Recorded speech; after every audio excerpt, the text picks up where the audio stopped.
All right, here we have a Dell 5490 and the screen has died on us. In fact, actually, the touch screen is gone. It's the first touch screen I've ever seen fail. The actual LCD is fine. So let's show you how to replace it. We have a new unit, which we'll bring out in a second. Fortunately, these Dells are built so well. They're just so great and easy to work on. Most people can do this themselves. So basically, the only thing that's really not obvious here is how to get into this. So you'd look at this bezel and you think, okay, I got to pry in here and pull this off. Or you think I got to pull these two screws off at the back to get into the hinges. Nope, they're built for this. So what you have to do is pry this apart. There's no pry point on here particularly, so you just pry it apart. I have proper tools, but you can just use a plastic card and swipe around. And that's it, as far as getting the bezel off. There we go. And it just pulls off. There we go.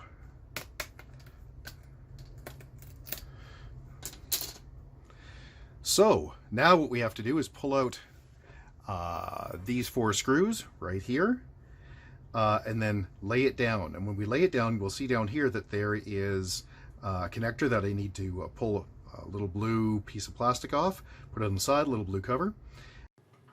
There are only four screws holding it in each of the corners. We'll show you that in a second. And pop the bezel back on. Now we've got the bezel off, we've pulled the screen off, but pulled those four screws out to save you time. We're just showing you this the reassembly, because the disassembly is obviously just the opposite. So right now we're just putting this little clip on the bottom, the video card connector.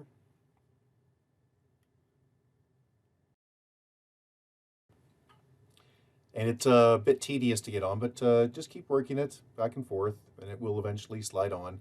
Not rocket science. Then there's a clamp you have to squeeze down. There it is. Put the little blue piece of plastic back over top just to hold it in. Put the tape back on, and yes, that's just regular tape. Then set it up back in place. You can flip it upside down if you want. It's the easiest way to get to it, to hold it, to screw it down. Then we just screw in the four screws in each of the corners. I'm going to start in the top left here. And they're tedious because they're small, but you know, you'll get it. So just watch us go around. And now the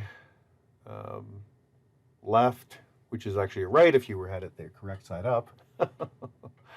All right, so we'll just keep working away here. Try to get you a better camera angle there. That's a little better. And then we'll get the other side. And I dropped the screw there, so I cut that out.